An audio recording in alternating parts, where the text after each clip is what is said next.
Last episode, we were catching the trophy truck action on top of a peak overlooking miles of the racecourse. Those trophy trucks are amazing machines, so be sure to watch the previous episode if you haven't. And if you have, well, watch it again. Help me with that YouTube algorithm. Thanks. Back from watching over at the other peak was the rest of the dang gang. Our day was far from done and our crew wheels hard. So after spending an hour watching the trucks blast the desert, it was time for more wheeling.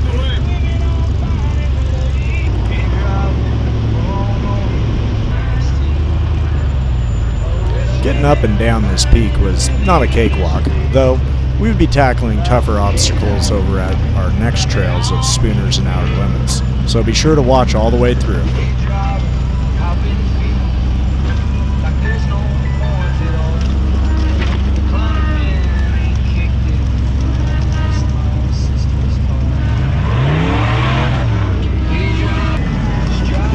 I'm a Jeep guy, and I love Buggies 4.0, but nothing beats an LS.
Just in case you were wondering if these boulders were good size or not.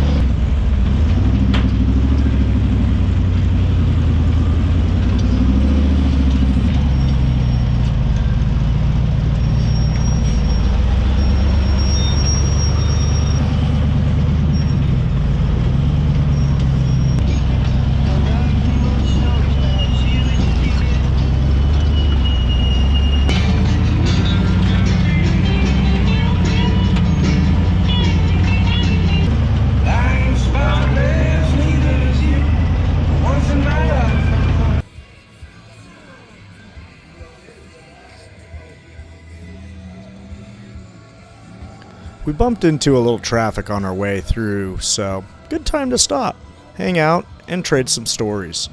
The views looking into the valley from Spooners are truly amazing. We're going down and we're at the bottom.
Outer Limits really put us through the ringer, as you will shortly see.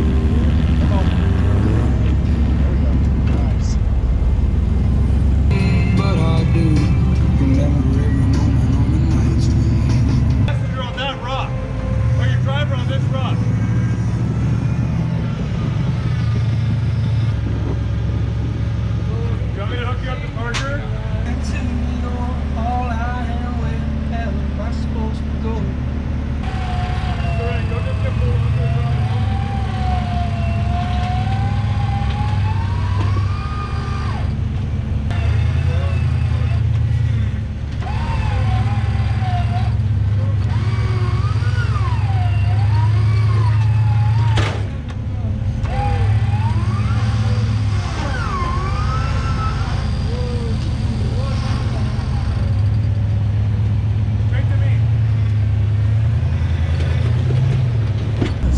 As the sun sets beautifully on the horizon, things were about to go sideways with our first trail casualty. You'll hear it shortly, but Clayton's front ring and pinion completely gives out.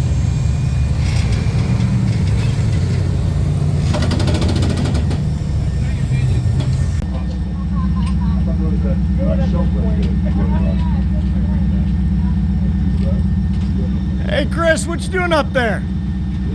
Got a good view? With my friend.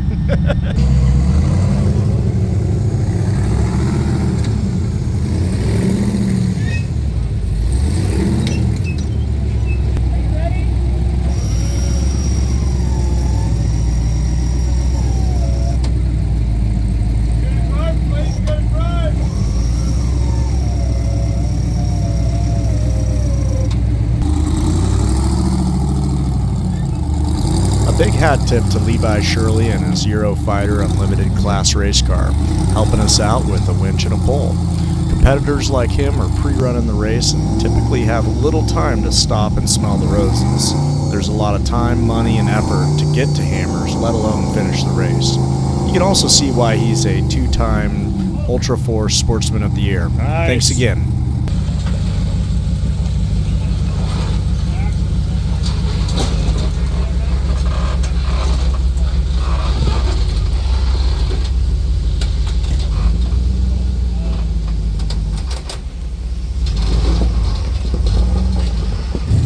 Chris making it look easy going all Spider-Man on these boulders.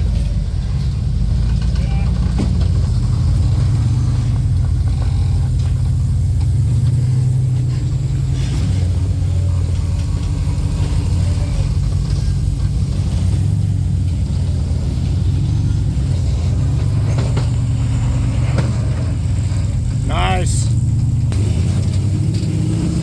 Hold on. On that dip.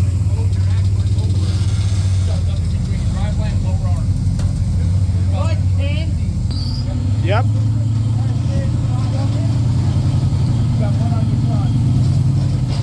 You can also see why Levi turned around, as we had quite the log jam going in this section. Yeah, junkie time. Okay, hold.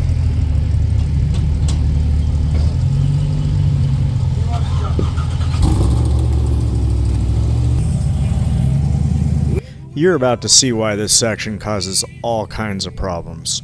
Good thing Reza and his rig are problem solvers. So I'm going to have to narrate a little more and cut out the sound to keep Luke Bryan and his lawyers happy. My apologies.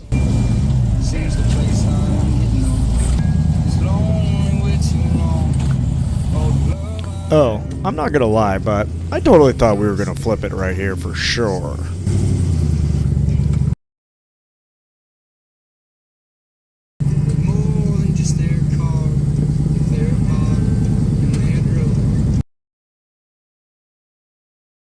Luckily I didn't go 2 nights and 2 flips. Definitely check out the first video if you want to see how we flipped that first night. And subscribe if you want to watch the third day where we do turtle over. Rock crawling can be quite the puzzle, and there's a balance of moving on or trying a new line.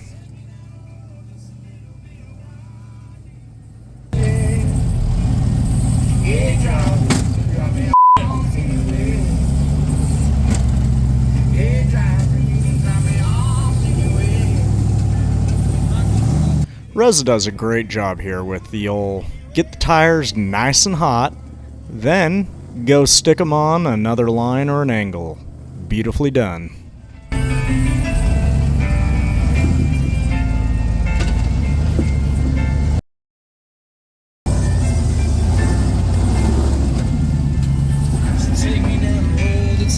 Nice, bro. Fuck yeah. That's how we do it. Woo!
Clayton showing off his two-wheel drive skills in his crippled rig. Here's a torque set. Parker grab one. Right here. This one's working. Because they're not tight. Thanks, guys. I keep all the hardware in it at least. Nice, They're for fucking hand loose. They're for looks. That's the problem. What happened? It got loose and blew the ring pinion apart. Or what are they fixing? We're taking the slugs out of it so it'll spin freely. Okay. Four-wheel drive and two-wheel drive. Scott? Our trail riding for the night was done, but our night was far from over. Next episode is us heading over to watch and experience the chaos of high wheeling over Backdoor and Chocolate Thunder. It's a special mix of great drivers and dumbasses getting cheered and jeered for their chance at glory. So definitely subscribe to catch it, and if you're enjoying the ride so far, don't be afraid to give a thumbs up. Until then, be sure to get out and explore that backcountry.